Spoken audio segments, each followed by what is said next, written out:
Want to rise above what holds you back?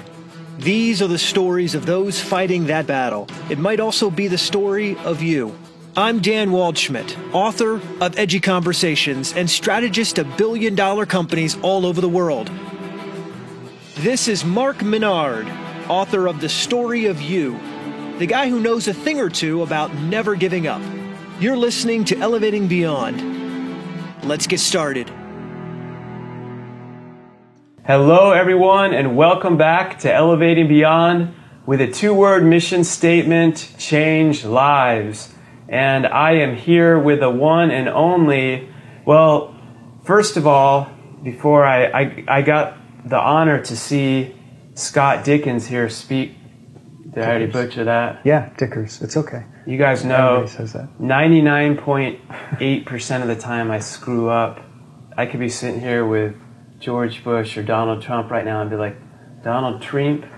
Anyway, story of my life, but Dickers. And you keep that in. Oh yeah, we're not editing it out. Good for you. That's great. People are used to it. I appreciate that. I think if I did it right, it'd be fake if you did it perfectly. If they'd be like, wait, this show's not, something's going on. Mark didn't screw the name up. Right. So yeah, that's pretty much how our show starts. I just screw the name up. Okay. We don't do any, no. But Dickens. I'm thinking of like the movie, the Charles Dickens. Yeah. Yeah, maybe. I'm here with Charles Charles not a common Dickens. name. Dickers is a very uncommon name. Scott Dickers, but not I don't even know how to say that. An incredibly amazing man from what he has done over the years.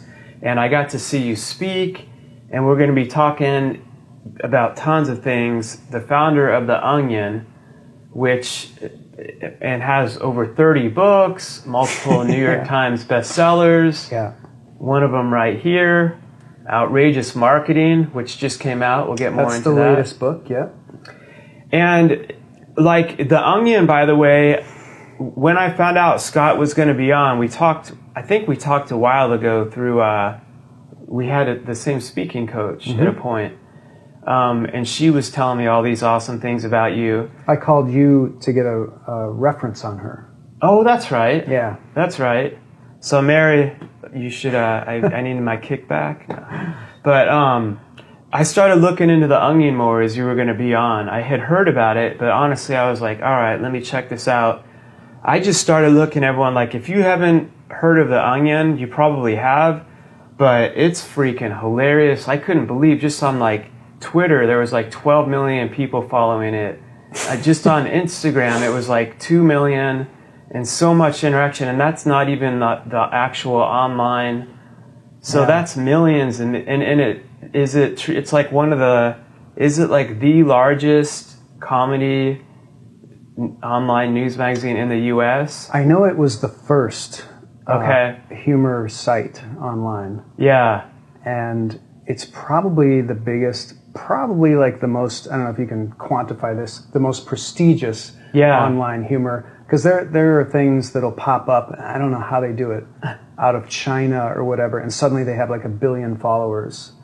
Like 9gag is a thing. Yeah. It's just huge. I don't know how they got huge. They're doing a lot of, user-generated content and a lot of video and a lot of memes, and aggregation and stuff like that. The Onion is all original content. Yeah. So probably in terms of original content that isn't user-generated, I'm sure it's the biggest. Yeah. And millions on social media following us. And part of it is like The Onion produces content, and I'm not involved anymore, so I'll slip sometimes and I'll say we, because I've been involved with The Onion for so many years. Well, yeah, you're one of the founders. And I still think of it as like my puppy. It is. And my child that is now grown up and is doing well. But I left That's an interesting thing for to the final talk about. time about 4 years ago. Okay. And you started it? I started it back in 88. 88. Yeah, with a couple of really smart UW Madison students. Yeah, another 20-year overnight success, right? Another 20-year overnight success. But it generates so much original material every week that responds to the news. Yeah. And like responds to the news cycle with humor, but it also does original content that doesn't respond to the news cycle. That's just like the zeitgeist, whatever the writers are thinking about. Yeah. They'll just put out something goofy that they think is funny.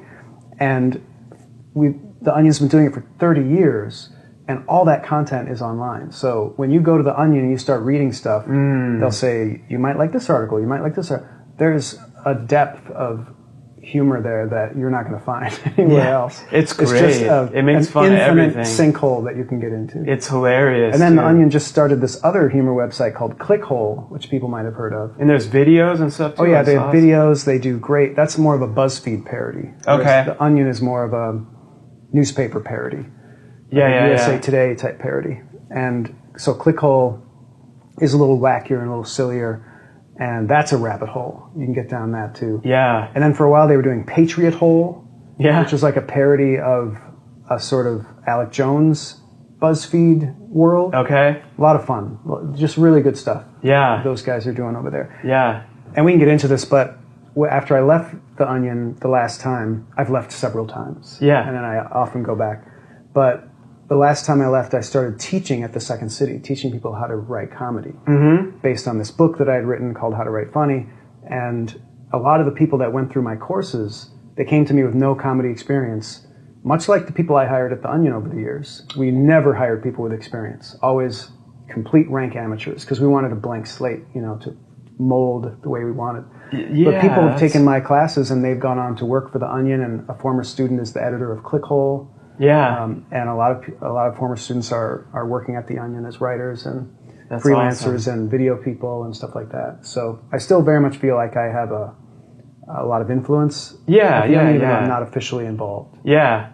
Well, it's your baby. It's grown. Very much so. It's Always grown will. up. That's going to be an interesting thing I want to talk about later. Is that transition of anything you create, any business, going through the baby, teenage, adult, It's my favorite part. To where you are able to then is where you do this.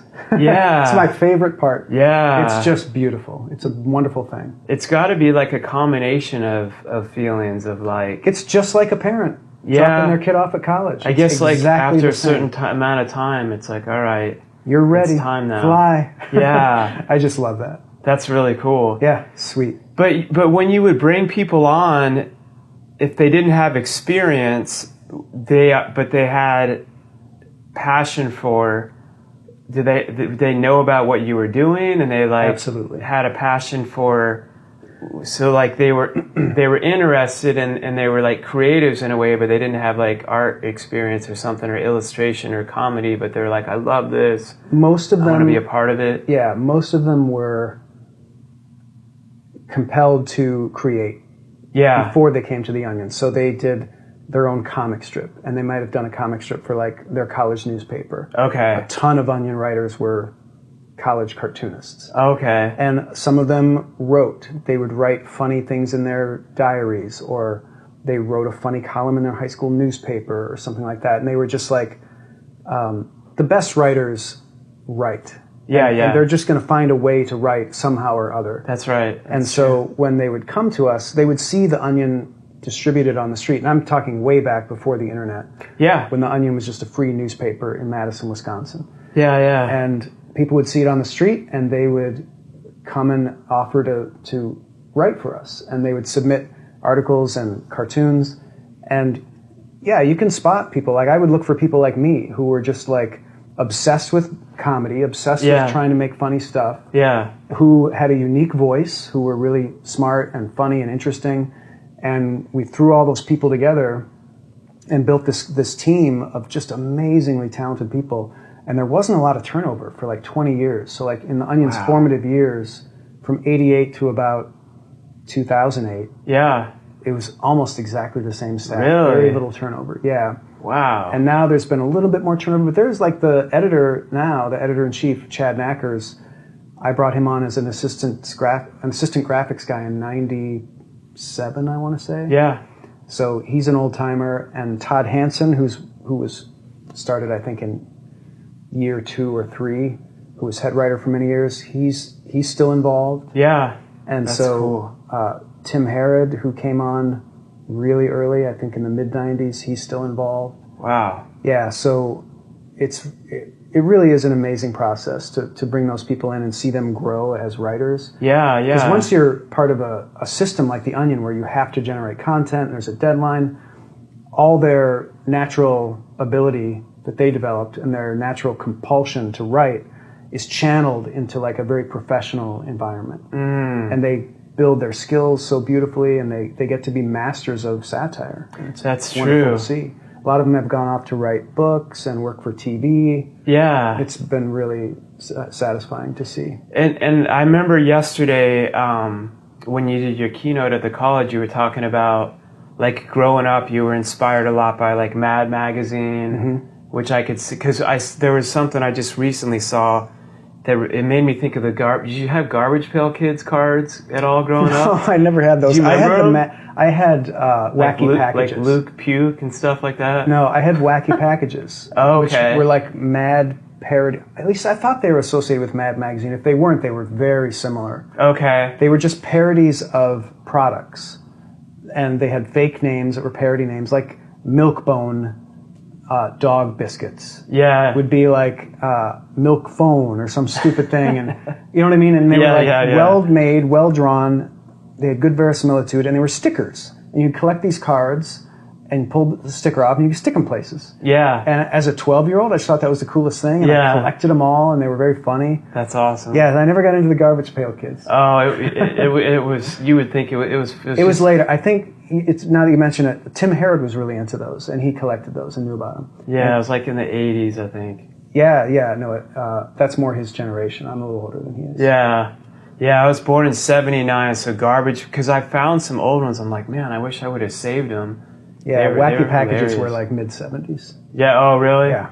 Okay, that makes sense. But I mean, I remember I'd have Mad Magazine, because I remember at the last page where you could fold it. The fold-in. And it would make that picture out of the picture. Yep. That was always like, I'd be in the gas station when I couldn't buy it sometimes and fold it. I get yeah, yelled you'd at. pick it up on the newsstand, and you could some kids had already folded the fold-in. That was so cool. Yeah, so I wonder how many Mad people listening don't. If you don't know what that is, you have to check that out too.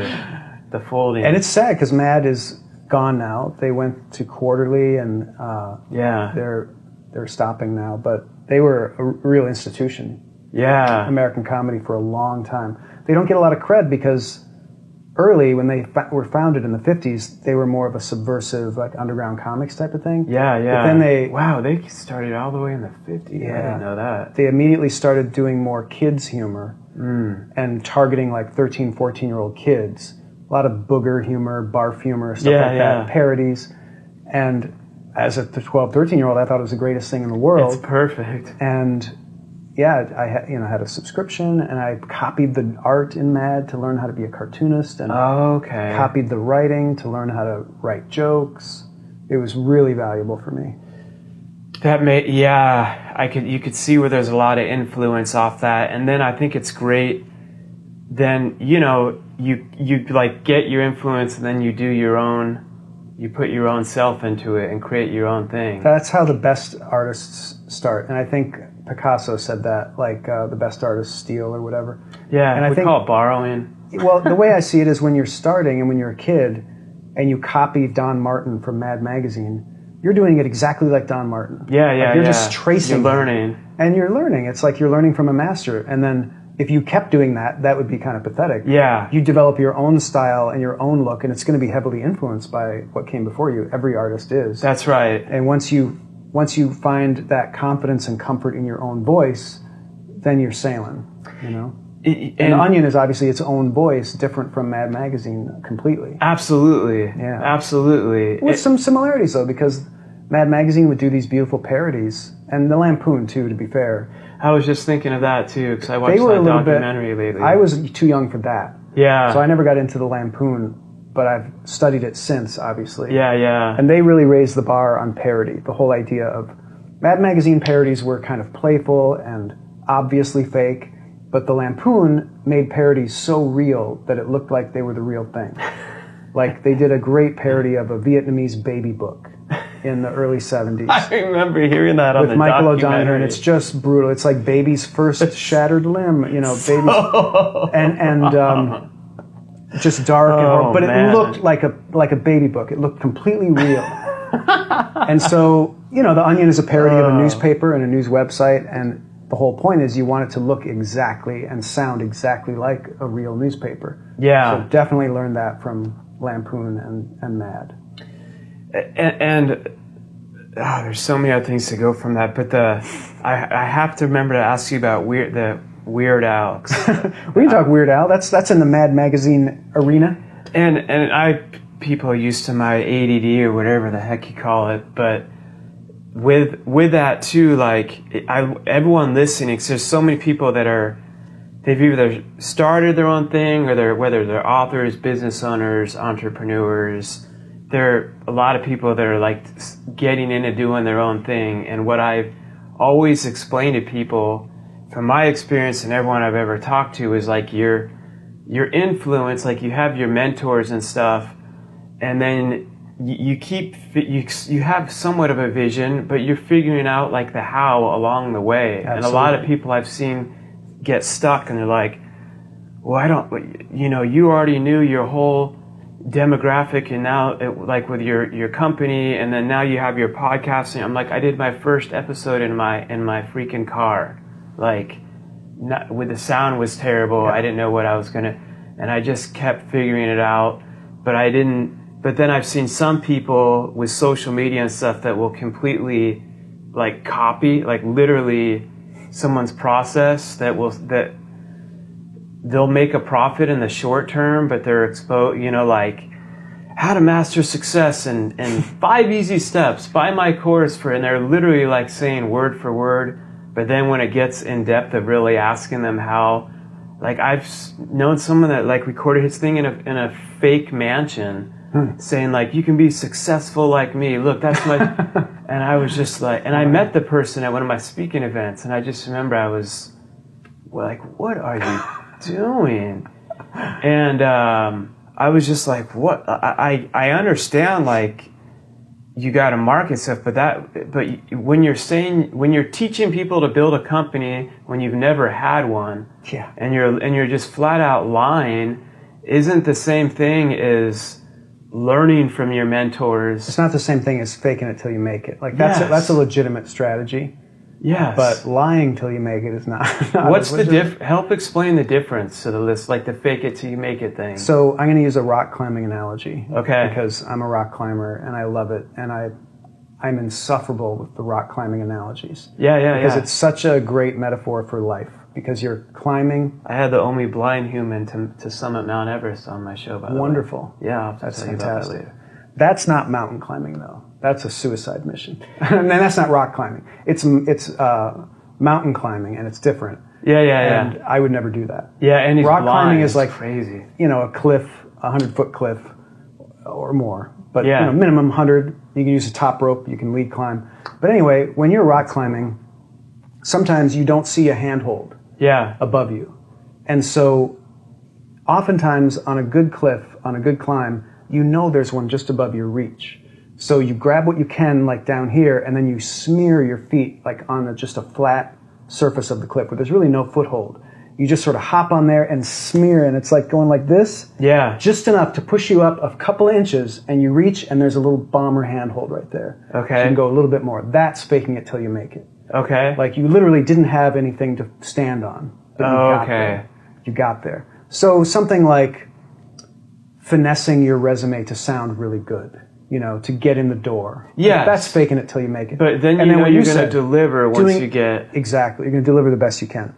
Doing it in your car, starting good, not perfect, Yeah. I did the same thing. Like that's how I do everything. It's like I start because I'm passionate about it and I want to start, and I know once I start, I'm going to learn. Yes. And then I'm going to look back later and I'm going to see those first efforts. I mean, I'm going to be like, oh, that was so pathetic. Yes. I didn't know what I was doing, but I couldn't have got where I am now if I hadn't done that. You have to go through terrible. Everybody wants to start perfect, and it's just, it holds up a lot of people. I see that happen a lot where they're like working on something for 2 years before they unleash it. And I always tell those people, look, there are competitors who opted for the start good, not perfect strategy, who already started their thing, and they've learned so much in that 2 years that you've spent trying to perfect your thing. They're already better than you, and they're already more successful than you, and you haven't even started. Yes, it's a key. Yeah, it's a key. You see that a lot. It's a compulsion that most people have. It's probably an instinctual thing. They're just scared of the exposure. putting something out there that's kind of crappy and dealing with the haters, you know, saying you suck. What are you doing out there? Hey, I don't care. You suck that you have the time. You suck that you have time to say that. Exactly. So yeah, just it's the way I always do it. Me too. And it works. And I think everyone listening understand, like, The Onion is like this major worldwide phenomenon, but go look at issue 1. Exactly. Black and white, not very funny, newsprint, 8 pages, maybe 12 pages, a joke on the front page about Mendota Monster Mauls Madison was the headline.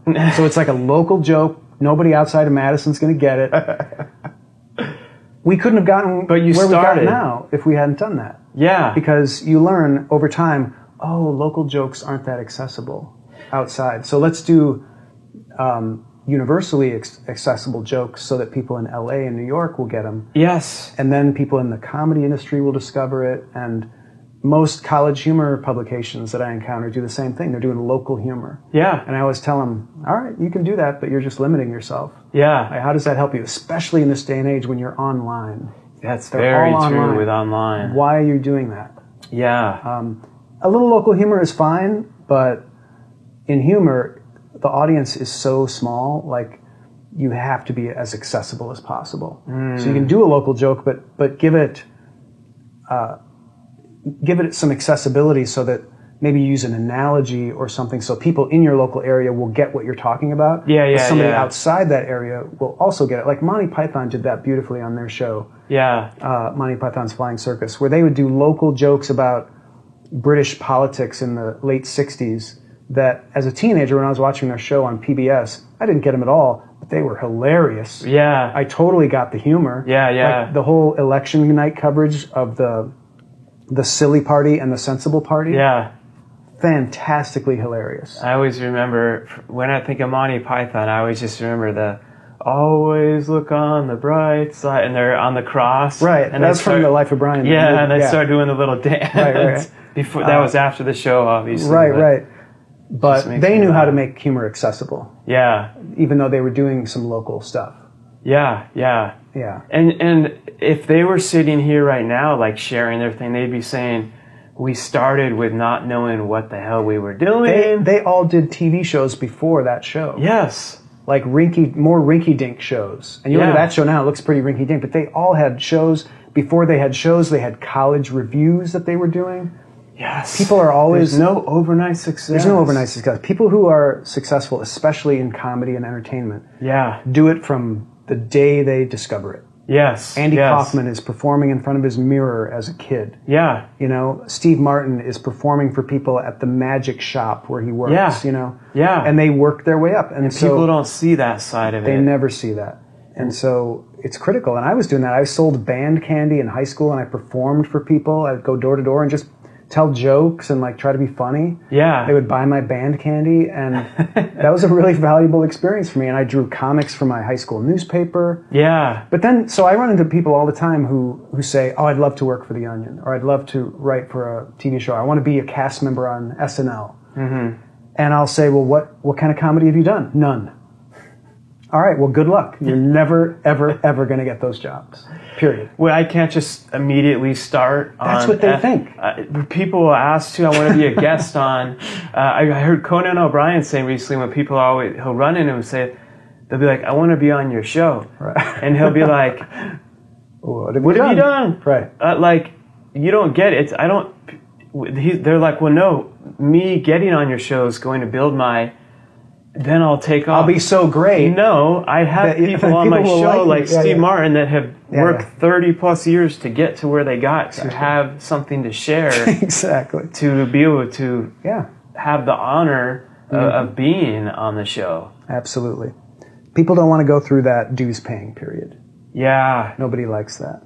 Yeah, and there's no other way to do it. They want the instant gratification, which we were just talking about. Yeah, they like when I was younger, I falsely assumed that you're just born with a talent. Successful That's a myth people. That persists. And it made me like comedy go down. That's when I got in trouble in my earlier years. I thought I was stupid. I went a whole other, ended up almost dying in jail. Yeah, it's a whole other.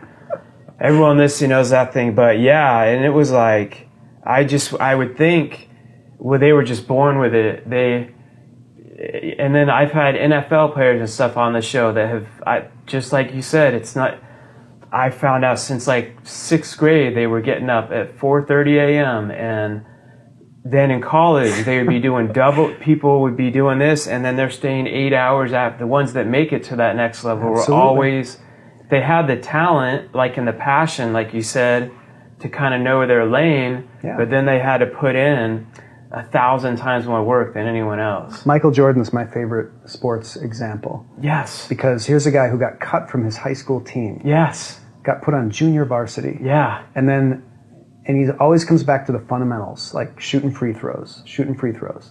And like he is, I mean, I guess everybody thinks a couple of players are better than him now, but like at the time in the 90s, he was a player unlike anything anyone had ever seen. I grew up he could fly. He could. And it was just amazing. It was crazy. And it looked like the most beautiful natural talent you've ever seen. Total myth. It's all hard work. Phil Jackson said Michael Jordan and Kobe Bryant are the two hardest working people that he's ever had on his team, that he's ever worked with. Yeah. Behind the scenes, they would put in more hours. Absolutely. And that's why, like, obviously he had talent, but talent so much from more hard work in. I believe you can develop talent 100% by working hard, because I didn't start out funny.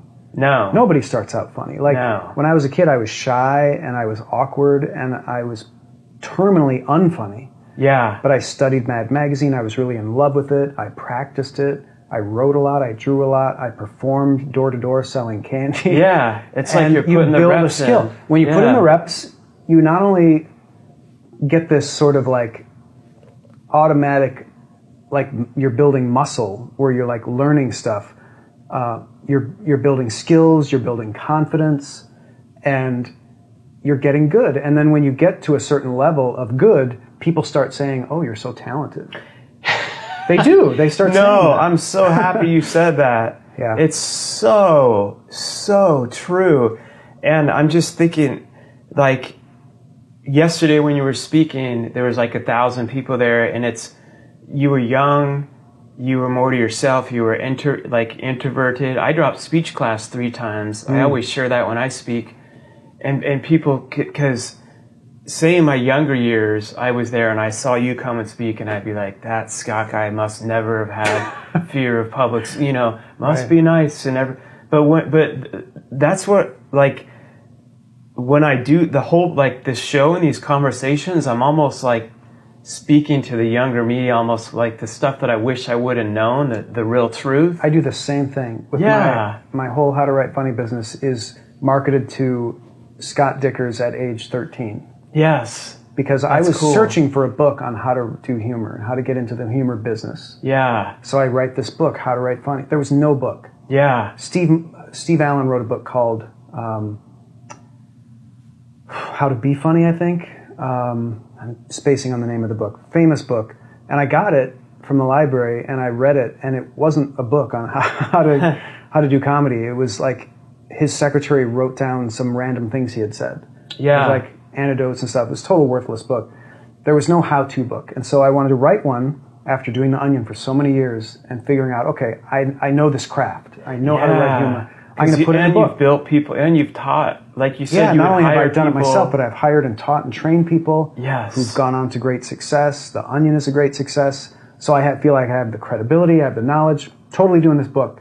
And so, I market it to myself, and then I'm doing courses. I just launched this course called Comedy Business School, where it trains people how to get into the business of comedy. That's cool. Which also mystifies people. Like I said, they come to me and they say, I want to be on SNL. Or can you look at my script? Can you read my story? Read my book and tell me what you think. And I have to tell them that's not how it works. Yeah. That's not how it works. Publish your book. There's no excuse. Get it on Amazon. These days, yeah. Yeah, get it out there. Publish a blog. Go on open mics, start doing your stuff. When I hear about you organically, then we'll have a conversation. Yes. And so nobody tells people that. That's how we come from two totally different life backgrounds, but we wouldn't have heard. It was like we both were doing our thing and got to a point that we had the same. I wouldn't have even known why I needed a speaking coach, a charisma coach, whatever. Till I got to a certain point. But that's how people. It's like you keep doing stuff, and then because then I had the false mindset. Well, successful people just have it easy because they all know each other. They're in the club. I've learned it's as you're doing stuff, you meet other people that are doing stuff. That's a whole other level of what you get by doing. Besides building the skill and creating talent, is you make connections and you meet people. Even when you're an introvert like me, you're going to meet people and make connections. Yes. No one's an island. No one succeeds alone. You need other people to support you and help you and who you help. Yes. And so I meet somebody like Mary when I'm trying to elevate my speaking career. Yeah. And that's somebody you meet too. And so, these other people are hugely helpful. And as you know, like, you become like the people you are around. Yes. So when you surround yourself by other people who are striving, who are successful, who are driven, especially in your field, it just elevates you. And it does. Those are your peers now. And your peers are no longer the sad sacks that you hung out with when you were 13 who were like, you can't ever do anything. Work in the factory like me, you know. You're just not in that group anymore. That's going to fail. And I'm still friends with those people on Facebook, like my high school class. You know, I'm still like in this Facebook group with all of them, but they're not my peers anymore. Yeah. You know? I can't, and you know, it's funny, like I'm introverted a lot when it comes to normal people, but when it's like people but like small talk and stuff like that, I'm just not.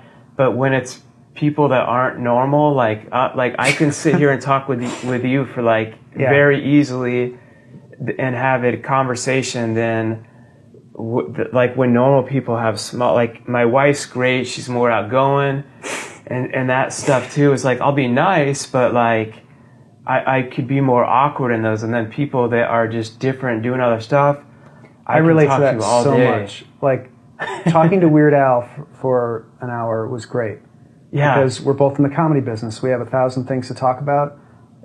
There was never a lack of topic for the conversation. But just now on my way here, like I'm in rural Ohio, and I'm stopping at this gas station, and there's all these guys in pickups and tow trucks with Confederate flags hanging off the back of them.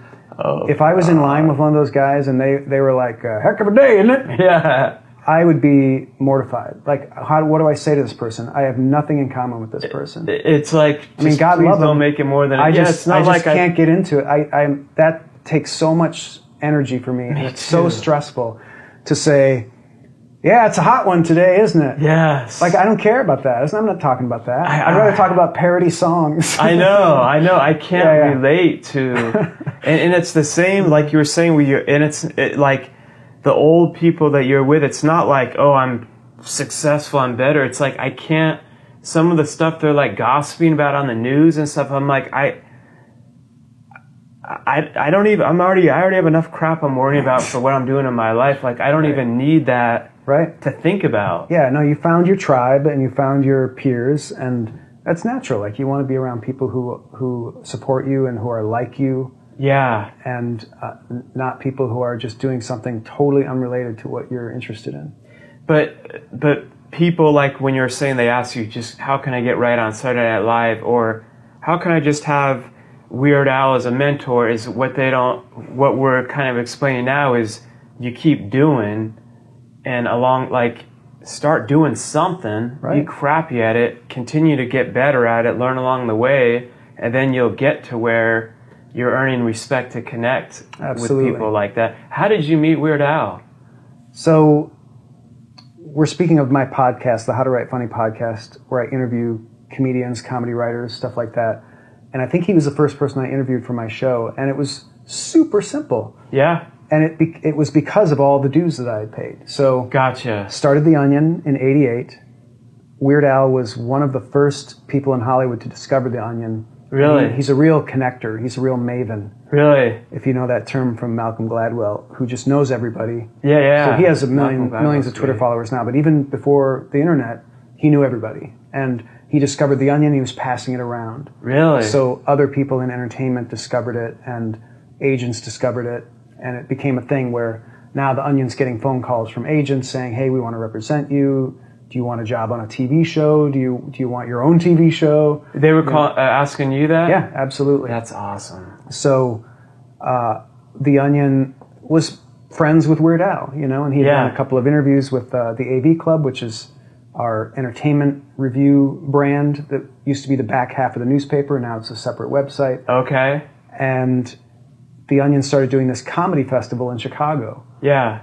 Where we bring in big comedians, big names, and kind of a big event or whatever. And so Weird Al was at it one year, and it was like, I reached out to his people and said, hey, can you be on my podcast? Absolutely.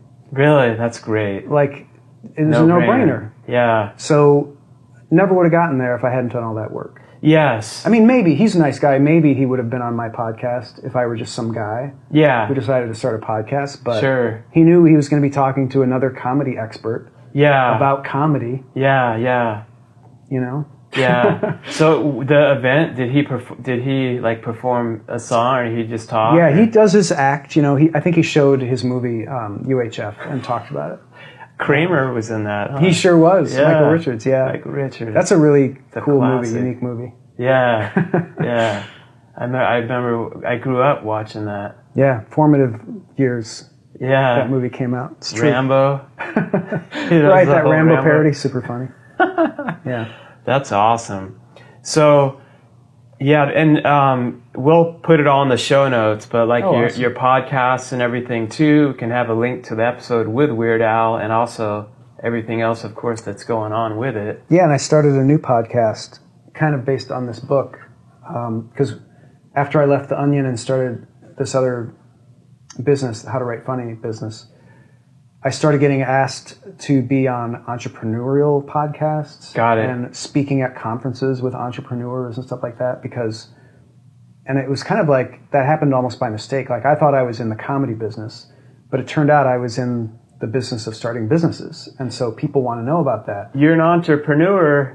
People forget that you're an entrepreneur when you're doing your own thing. And so you're not your own business. Starting companies like The Onion and like the AV Club, and like my comic strip even before was a startup that was really successful. Yeah. And then How to Write Funny is doing really well. So I started doing a podcast called Outrageous Entrepreneurship, which I do with a co-host, Victoria Elena Nunez, who's a Chicago entrepreneur. Okay. And we just talk about like the basics of starting a business. So, because I feel like when people are starting businesses, there's plenty of books you can buy and there are plenty of podcasts to listen to, but I feel like a lot of those podcasts have like Fortune 500 entrepreneurs and like billionaire entrepreneurs as guests, and that's fascinating. But we're just two like down to earth people talking about the real world of like, how you get started, how you should bootstrap it, how you have to, balance your personal life and your work life when you're an entrepreneur, and work on your business, not in your business, and all this kind of basic stuff. Yes. And it's really been rewarding, and stuff you wish you would have known, and stuff I wish. And so it's like an opportunity to be a peer of someone listening. Yeah. So they listen to you every week, and they just, these are my friends who talk about this thing I'm interested in. That's great. Which is great. And whenever this airs, that podcast will probably be up and running, but as of now, it's not, because we're just putting together our backlog, and it'll probably launch in a couple of weeks. Okay. If you have the info, we'll put it on. Yeah, I'll give you the info. This will probably air about the next couple of weeks. Okay. So could well be up. And the listeners will love that. I hope so. Yeah, I think it's really good. We have really good chemistry, me and her. That's cool. Yeah, it's fun. No guests, just us talking for half an hour once a week. Nice. Yeah. Nice. I'll do that sometimes. Actually, some shows I'll have a guest. Sometimes I'll just sit down and start talking about crap. I started doing that on my podcast. I always had guests who were in comedy, but then I started doing these solo episodes where I would just talk about, here's how you write a joke. Yeah. Or here's how you write a comedy story. Yeah. Those have been good. It's been fun. it's interesting how and I was just like, we'll see what happens. People were like, Exactly, hey, that was good. I was like, oh, cool. That's what okay. I do. Yep. But yeah, it's so true though. Like you, probably without even knowing it, are such an entrepreneur, and you've learned, and like you were mentioned, and I've had Fortune 500 owners on the show, but what I'm pre-show, I talk to them about stuff that has totally become common sense and try to help, because you can get to a 10 and completely, and I have too, like that's why I like speaking and also having a Q&A, because people will ask me stuff that I can glaze over and it's just become comments. I'm like, oh, I'm so glad you asked that. And it's helping them because they're thinking someone can be teaching from a level 10 and acting like you have to have all this to be successful, and they're forgetting, wait, when I started, right, like me, like my office was in a freaking barn. It was the recession. I couldn't get a loan anywhere. There wasn't crowdfunding. It was like... And people at 1 can scarcely relate to somebody at 10. Yeah. So you just need to start from a different level. Yeah. And that's... Half of it is just hearing the mindset behind it. Honestly, like, it just gives you hope when you want to give up, to know, like, okay, everyone goes through this. Absolutely. And if they do, like, I can keep going. Yeah. Because I would think you know what, I wouldn't hear those stories enough when I was younger, and I would just think, I can't do this, because those are the people that just were born straight A students and successful, and success handed to them on a silver platter. MBA, And there are those people, but there's a lot of people who don't have that. Oh yeah. Who work for it.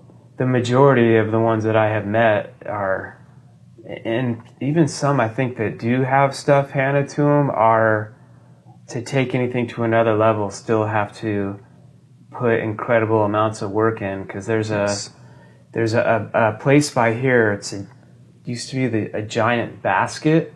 I forget, it's $1 billion basket company that sold like baskets, and they made a building that was a huge, shaped like a basket.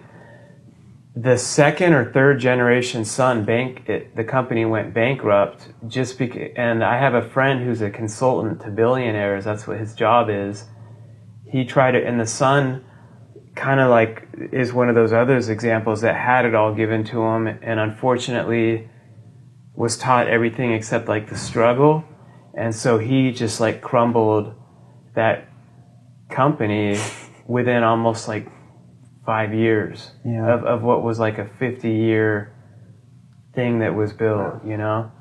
And so there's those situations, and it's trying to balance that out. That's where I've heard some parents talking about, like, I don't remember if it was Bill Gates or... I know Warren Buffett is one of those people who won't give his kids any money. Yeah. They'll send them to school, pay for their schooling, the best schooling, but after that they're on their own. Yes. I love that. Like when I see that other analogy, I totally get it. He's like, because I'm giving them more than money, I'm teaching them my mindset and how to be able to make it on their own. Right. Which is like the opposite of what happened with that. And I'm not, I mean, you know, as a parent, maybe that guy had nothing and was thinking, by doing this, I'm giving him everything. But if you're not teaching them, it's like killing the lion and constantly bringing it back to the tribe and not teaching them ever how to hunt on their own. Spoiling is awful. Yeah. It's like you want to give more. I feel like you always want to try to be a better version, and I hope my kids are better versions of parents. You want to do your best, but then you have to weigh out the natural consequences. Yeah, it's tough because the impulse is to spoil them rotten, obviously. Yeah.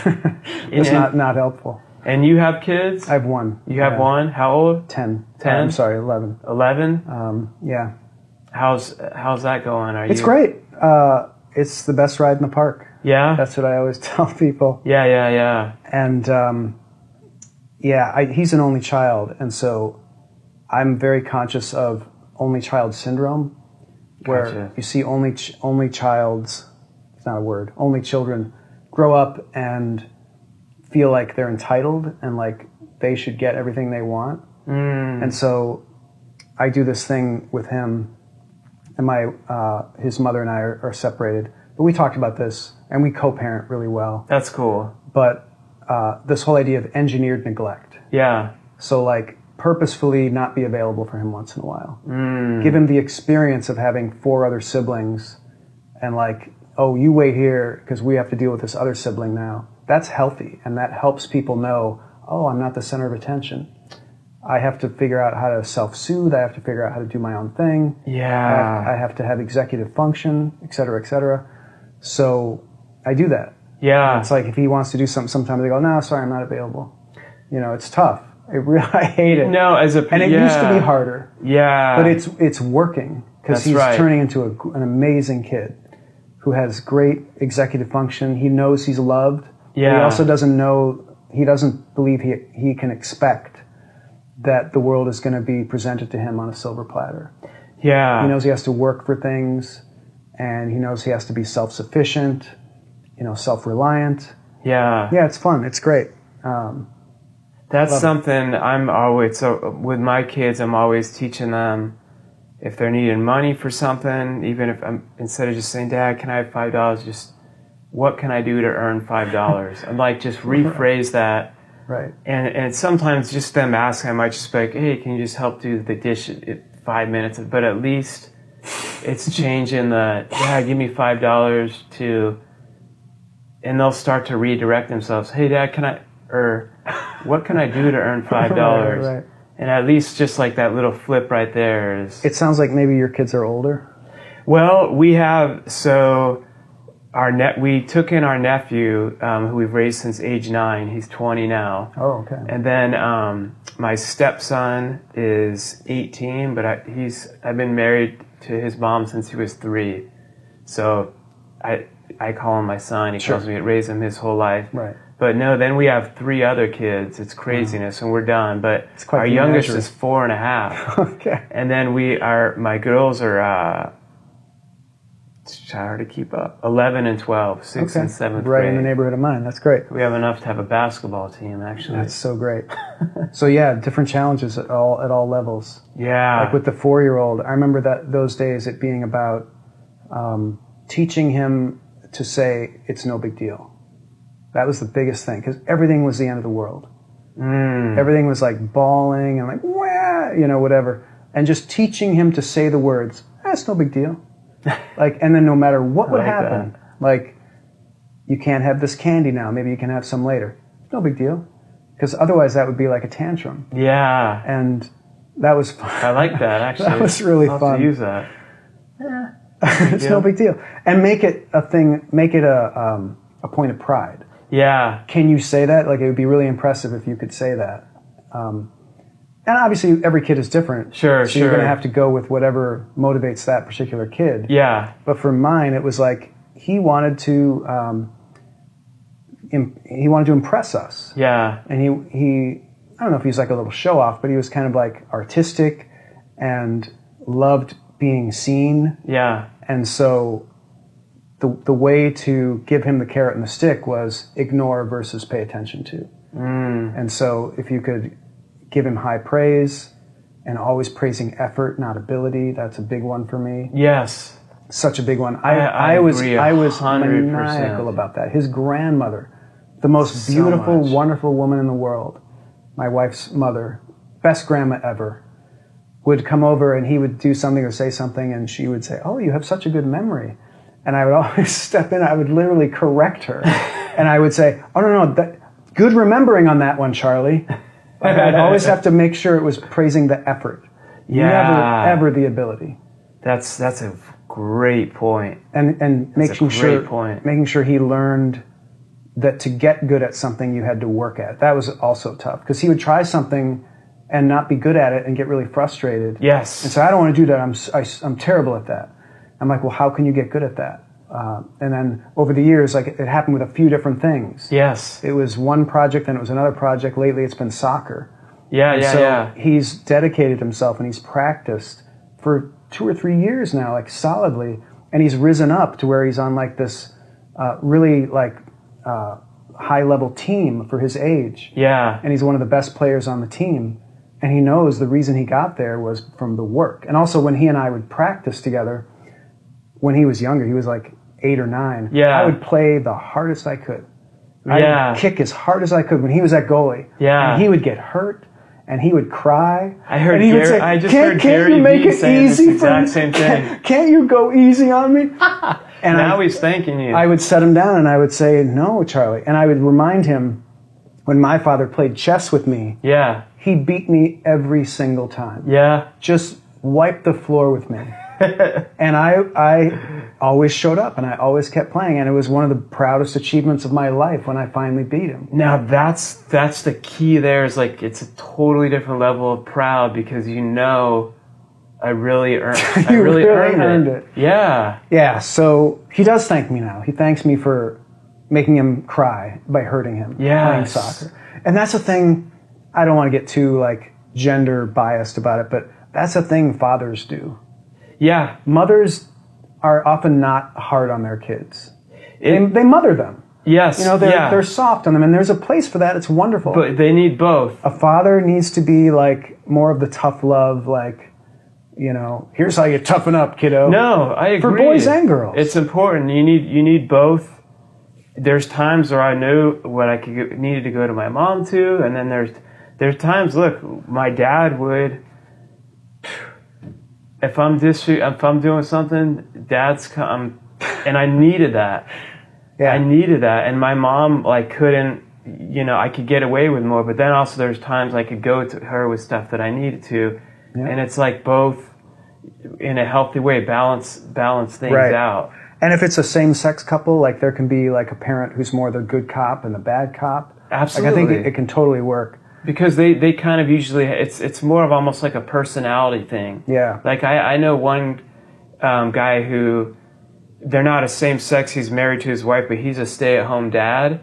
And the traditional roles are kind of reversed. And that's more naturally his, and his wife's super driven, so she takes it, but they both know that like the key is just know who you are and what your strength is, and then put that into it. Totally, yeah. And like they make it, someone could be like, oh, you're stay at home, but he's like, I don't care. Like, look, I know who I am. I'm happy, and and she does, and it's benefits. And it takes a village too, like having friends and other adults who bring in different sorts of like mentoring and parenting and guidance. Like that's all great. Yeah, that's super important. Yes, and it's a lifelong learning, and you know, you were talking about leadership and stuff yesterday too, and a lot of that, there's different things that goes in there. It's like what you were saying with praising the effort. Yeah. It sounds like the way you would hire people, because that's like with my company Dreamshine with special needs, it's the exact same way. We don't just hire people. Okay, in the old days I would. I'd be like, we need someone so bad. You got experience, you can. Because it was a little different. Like we have to have a certain amount of staff per like individuals that we have to be in the ratios and stuff. So I'd be like, you got experience, you've been in the field, we need you. It's great, let's start. But then I started learning more and more that there was a whole other level of we've some of the greatest people that have that willingness to want to learn, and like you said, that effort that has built, like we had the lowest turnover in the entire state. It was 11%, and the average in my field is like 78%. Wow. Which is crazy high. Like I'm speaking on it next month, but it's been 13 years of learning so much about like beyond that, and the different, like you were saying with even like delegating and different levels of leadership, and learning how to get out of my own way too. And you mentioned it too, like people on my team are smarter than me in some areas, and sweet, that's okay. Do it, make it better. Like I don't have to have an ego and be like, cause I'm the CEO and owner, no one, you can do that better. Like, but I also say too, like don't just have an idea, like actually, cause anyone can have these great ideas, like make it happen. Yeah. So I always see the best in people. And so if I see somebody with a little bit of a spark of like writing ability, or like a compulsion to write or be funny or whatever, I would bring them on. I'd give them a chance at the Onion. No experience necessary. And they might flail a little bit for a while. And there was one writer I talked about yesterday who was kind of almost tone deaf comedy-wise, and the other writers didn't like him and wanted him fired and stuff. But I knew he was a hard worker, and I knew that talent is something that you build. It's not something you're born with. Yes. And gave him a chance. He kept working. He's been probably the most successful alumni. Yeah. Or alumnus, is that the word? From The Onion.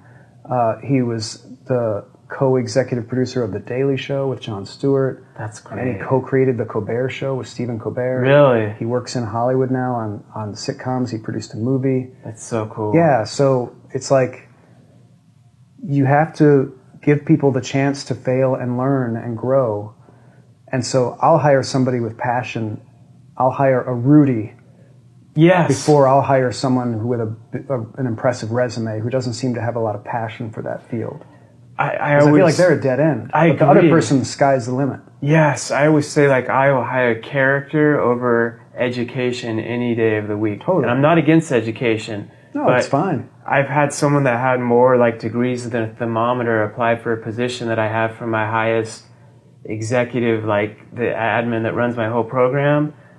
And the person that does it has her high school degree, and started doing and was the heart willing to learn, always wanting to learn, meeting weekly, the best that I've ever had. I had people that had so many different things applying, and they were like too much of drawing like all these graphs and sit like, here's how I can like, okay, cool. Are you willing to? None of that really applies to how are you willing to learn? You're going to have to be willing to learn to do it the way we do it. But I have 3 MBA. I know that's great, but I started with a barn. Like you have to be, it doesn't. Yeah. And they weren't, some of them weren't. And it was just like, okay, like you said, that whole talent, it's there's another side to it too. And I love that story you just shared though. I never knew this part of like being a business owner, an entrepreneur, of like raising people up almost like your children in a way. And you think of that like you helped, and I'm not saying it like an ego way, it's like a gratitude thing. Like you are able to help teach people and they grow within your company. Yeah, the company gives them an opportunity to ply their trade. Yeah. And because they didn't start a company, you did. Yeah. And so they come to work for you, and you're paying them, and they're doing work for you. That's an even trade. They're also getting, you're both getting something even deeper than that. You're getting an asset that they're helping you build. Yes. And they're getting lifetime skills. Yes. Lifetime experience and knowledge that they can go off. That's their asset. Like, yeah. Now they have greater earning potential, they have greater experience, etc. And one of my big things with people is free them and just let them go. So The Onion was a very unusual company in that way, where there were literally no job requirements. Like, it was just come to the weekly writers meeting, pitch ideas, and write 1 story a week for writers. That was it. And that freedom allowed people to be weird and be misfits and not show up for days on end. They would never get fired. There was never any question. Like, they knew they had a home there. Yeah. And that built so much, not only loyalty, they loved The Onion, and they would have never left it, never defied the culture. Like, they was a family. Like, they felt so integrated. But beyond that, it allowed them to build this ability and become so hardworking and just so slavishly loyal to the vision. Yeah. That they were just unstoppable. And you just step back and you realize you've created this, like you said, it's almost like this, a child goes off to college, runs for president, gets to be the president, and you're just stepping back in awe watching this beautiful flower bloom. It is, yeah. It's one of the principles, in my book I talk about the 13 principles of what I call outrageous marketing, which is the way I built The Onion, the way I build my other companies, and I analyzed other companies that are in totally different arenas, like health, food service, etc. And I've seen that the most like outrageously successful companies do these things. Yes. And one of them 100%. is to free your people. Yeah. And find people who are passionate and just let them go. Yeah. Because it feels counterintuitive. It's like, oh, if you let them go, they're going to go work for somebody else. No, they're not. They're going to love you so much because of that freedom. Because every other place is going to browbeat them and micromanage them. Yeah. So it's like another example I didn't put in my book, but I think of a lot is George Lucas. Yeah. Great entrepreneur, brilliant guy. When he starts his special effects company, Industrial Light and Magic, he hires people who are tinkerers and who are just smart special effects guys who are curious, like geeks who do electronics and computers and stuff. And they start breaking new ground, like in the 80s. They developed computer-generated imagery that ends up, Pixar becomes a spin-off of the company that they sell to Steve Jobs. Oh, really? Yeah, and it's just guys, geeks who he let go, and they all became better than him because he set them free. Yeah. And they could just come and tinker and play and come up with cool stuff. And now, because of that, which is another principle in my book, is when you do that, when you find your mission like that and you live it, you create a center of gravity that draws like-minded people to you. That's so true. Any special effects person in the world wanted to work at ILM. Yeah. Because of what they were doing. Yes. Anybody who wants to tell stories in movies wants to work at Pixar because they tell the best stories. Anybody who wanted to write satire came to The Onion. Yeah. And so it was because these were people who were free to do their best. Yeah. And they weren't hampered, they weren't controlled, they weren't on a leash. Yeah. Those two things work in conjunction. Like letting people be free and also like finding people who are truly passionate about that craft or that work. And, you know, those are all entertainment industry examples, but in the book I use Walgreens, I use KFC, because they do Chick-fil-A. the same thing. Yeah. You know, there's so many companies that do that. If you step back and look at them, and now a lot of companies are discovering what they call flex time, which is basically the same thing. It's just letting people free. I think it was 3M that did it every Friday. Yeah. And then they realized, they look back at their records and they're like, oh, all of our best new inventions were coming from Fridays. Like Post-it notes came out of a Friday. Yeah. So let's do 3 days a week. Yeah. And there's a company in Australia that was like 5 days a week. Yeah. And this is all pretty recent. You know, I was doing this 30 years ago. Yeah. Because it was just, it felt so natural to me. And I will give credit to W. Edwards Deming, the management guru, who went to Japan and taught the Japanese how to rebuild their economy after World War II. So he's largely credited with teaching them how to become, they were literally a ruined country after World War II. And in the space of 20 or 30 years, they were one of the top economies in the world. Wow. A huge success story.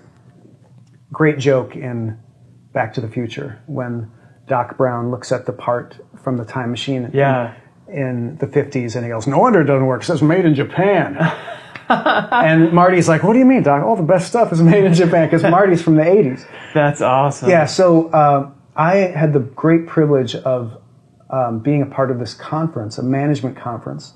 Peter Drucker is like one of W. Edwards Deming's main disciples. Okay. And so he was like his number one. He was there. W. Edwards Deming was there. He was like an ancient man by the time he was speaking at this conference. Yeah. And they were talking about what they call total quality management, which is all about continual improvement. Yes. Treating everyone like your customer, treating your employees like your customer, your customer like your customer, your business partners like your customer. And always thinking of what can I do to be of service. Yes. And very Japanese. And so I worked at a radio station, a public radio station, where we aired the speeches from this conference, and my job was to edit them. And W. Edwards Demings was so old that his speech had like almost a 20-second gap between each word. It was just a horribly, agonizingly boring speech, but it was really smart. Yeah. So I went through, and this is back in the days of tape editing, like, you know, actual sticky tape and razor blades. I had to cut out those 20 seconds so it was usable on the radio. Oh, wow. And I kind of memorized everything he said. And this is like right when the Onion was starting up, and I was implementing all these radical management strategies, like how to just like let people go and like think about the employees, like, well, what do they want? Yes. Think of it in terms of service. Yes. What can I do to be of service to them? Well, I can give them this opportunity to live their dream. A serving leader, yeah. Yeah, it's so valuable. Most people, like you said, are all about ego. They're all about what's in it for me? Yeah. How can I look good in this? Which is so short-sighted and so stupid, because if they really wanted to look good, they'd think in terms of how can they be of service. And eventually they will look great. They will, and they don't win in the long term. It's a very short-term game. Yeah, and the ones you really, and you keep, because I know you've had so much experience with the entertainment industry, but I've been on like the other side of business, but then throughout the years, that's what changed my whole leadership, is through the show and through years, I got to know people of all different, whether it would be actors, whether it would be publicists, whether it would be musicians.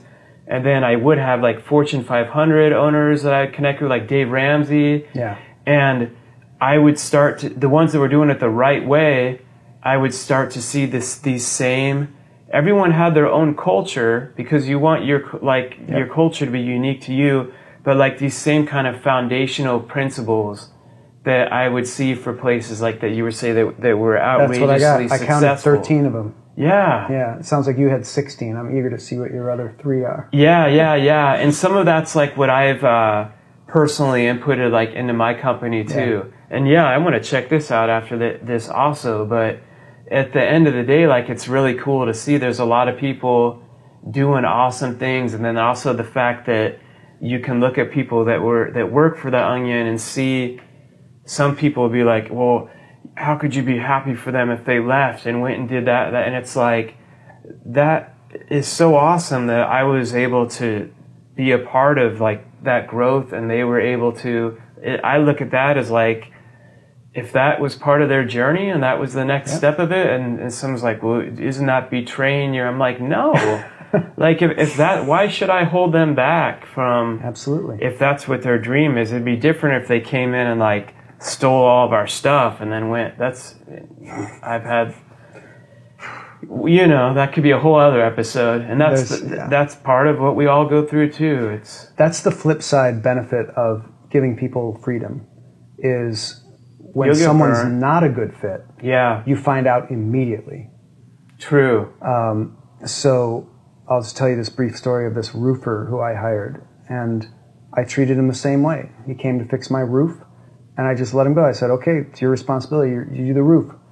And first day, he didn't show up. So he didn't even show up for work. Yeah. He called me, and he's from Mississippi, and he goes, yeah, Scott, sorry I couldn't make it. I'm going to be there tomorrow morning, first thing, 7:30.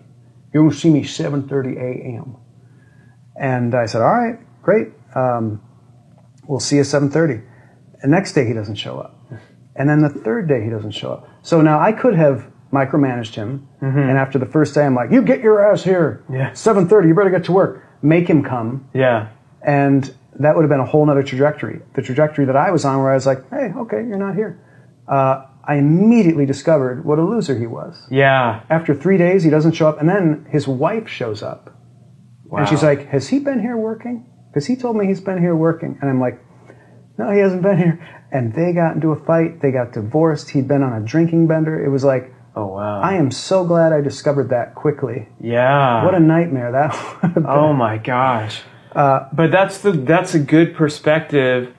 You pass the ball to somebody. To have. It's I learned this quicker. It didn't work. They fumble. It's like, okay, you're off the field. Yes. You know immediately. Yes. But if you pass the ball to somebody and they run for a touchdown, you're like, okay, I got the right person. Yeah. But if you micromanage them and like hold their hand all the way to the end zone, you're never going to know what they're capable of.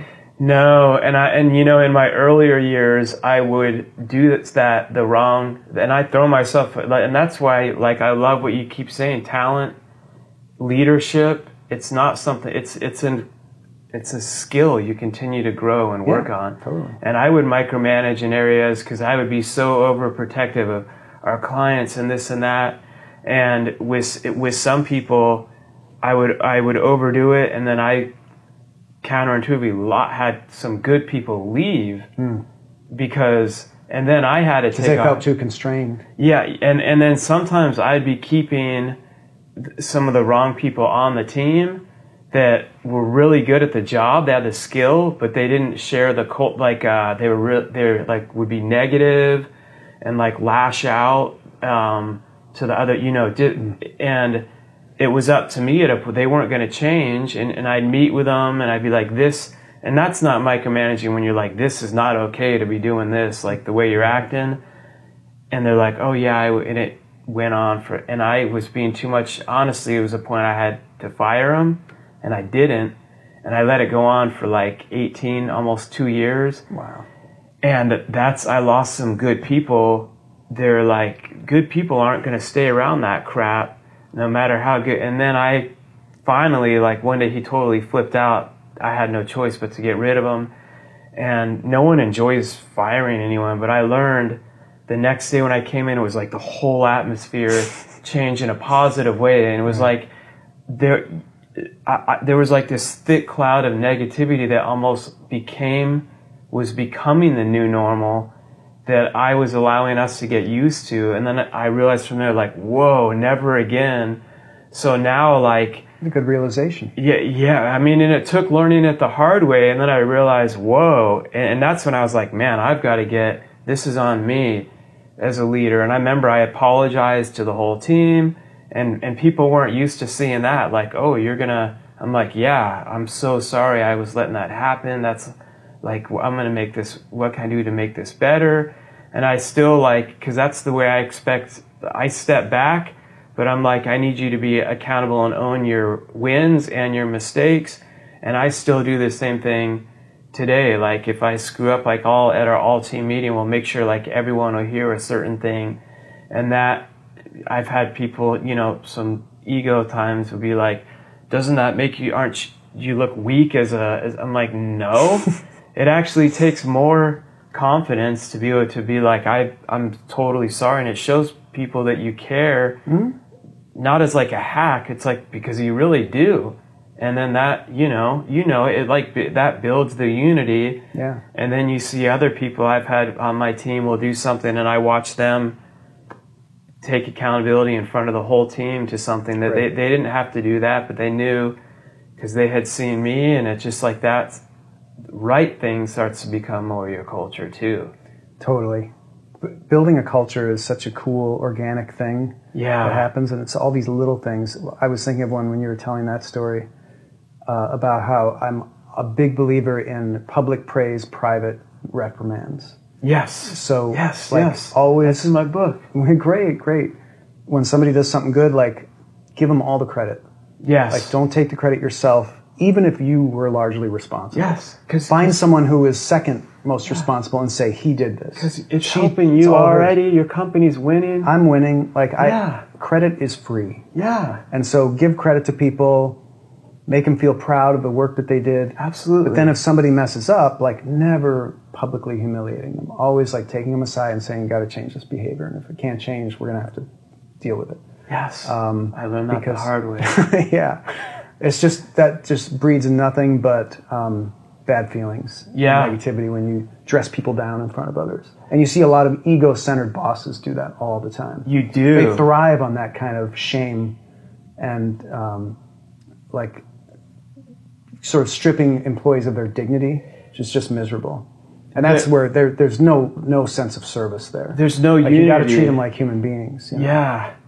They're driving them off of fear versus where your culture was the opposite, where it was like, because you weren't saying I stepped back and they were all lazy and did nothing. You were like, no, they still worked their butt off, like very, very hard. The more I stepped back, the harder they worked. They worked hard. Because they took ownership of it. Yes. Yeah. And it wasn't out of fear that I'm going to get ridiculed. I was going to charge in and dress them down. Yeah. That's the worst. But it's worst kind of leadership. But it's the most common. Unfortunately, it is, or it's been maybe the most common that we've seen represented. Because what I have found is I've got to know more and more people behind the scenes that run really big companies, like upper levels in AT&T and stuff. They're they care like the way you and I do. Now, I've met some that don't. The sad thing is, I think in a lot of big companies, you get down to middle management and it's like it's harder for the culture to drip down. It's trickier. And so most people are going to be ego driven and managed by fear, and most people don't like their boss, you know. So it's kind of a cancer in business that I hope all these people and you getting the word out like just gets people to realize, people who are like kind of on the bottom rung should realize they deserve better and they can have better. Yeah. And they shouldn't have to be dealing with a lack of dignity or public humility or a boss who leads by fear or who has an ego. It's just not something you need to tolerate. Yeah, and I think it should be inspiring for everyone to know whatever you're doing, you're not only impacting by what your company is doing, by what you're creating, but this leadership is a special thing. That it's like it's really something that I keep it. Trust me, I've had nights where I've been in tears, where I've gone, you know, we go through some crap too, but it's like such an honor and a privilege to be in that of like, and I'm not saying this in an egotistical way, but like lives you can help change and stuff and step back and see that. And that was a part of owning a business that I just never knew would become something that was just so special and rewarding. Yeah, you don't think of that. When you're chasing your passion and you just want to start something, you realize you're in this whole other soup. Yeah. Where you're like leading people. Man, because I never signed up for that. Like, I just wanted to make comedy.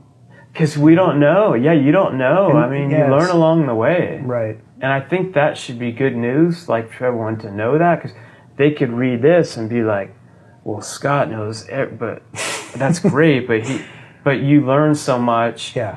I mean, you stepped back, obviously, but I know that you learned tons of trial and error, and even that reprimanding people in private, I learned that the wrong way it was the person that ended up being fired, but one day I was just like tons of stuff, it built up, and I just like did it in front of everyone. And he was wrong what he was doing, but I went into office and I realized, crap, like, I always say the golden rule, I would not have wanted. So I went in, first of all, I apologized one-on-one to him, but then I did it in front of the whole team because he got I did that in front of them, and so I wanted them all to see.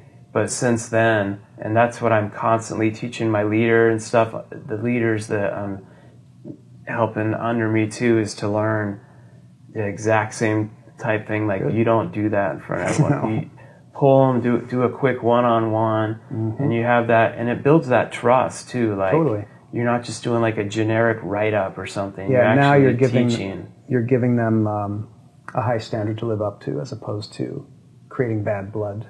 Yeah. So much more of a motivator.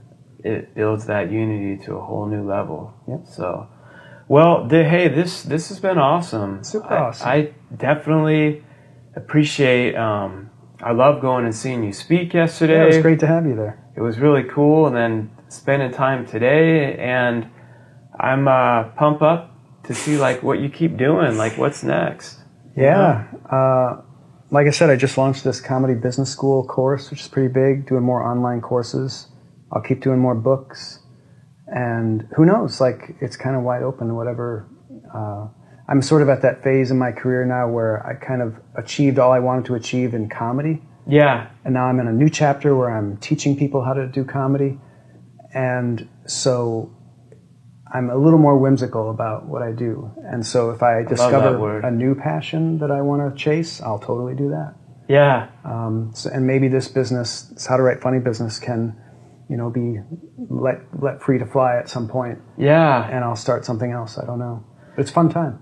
It is. And, like any of that, I love how there's levels to it all. Like, no, I don't believe we're not just meant to be just one thing. It's like you do something that leads to this, that leads to that. Because you never would have known when you were doing The Onion that I'll be writing a book for entrepreneurs and talking on leadership. You know what I mean? Like years and years later. But from everything that you've learned, it's like you're giving back by doing that. Yeah. Because so many people don't have a clue. Like, yeah, and they ask. I go to these conferences and they all ask me, like, how did you do it? How do you how do you find good people? How do you find the best people in your industry? It's like, okay, I guess I'll write it down.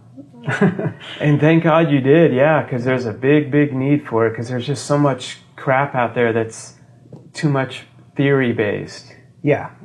This book is very much like a personal story interwoven with business advice. So it's like the story of how the Onion was built. And then, like I said, comparisons to these other companies in different areas doing the same stuff. And it's so great to tell your personal story and know that it's resonating with people. And it was a #1 new release on Amazon, which is great.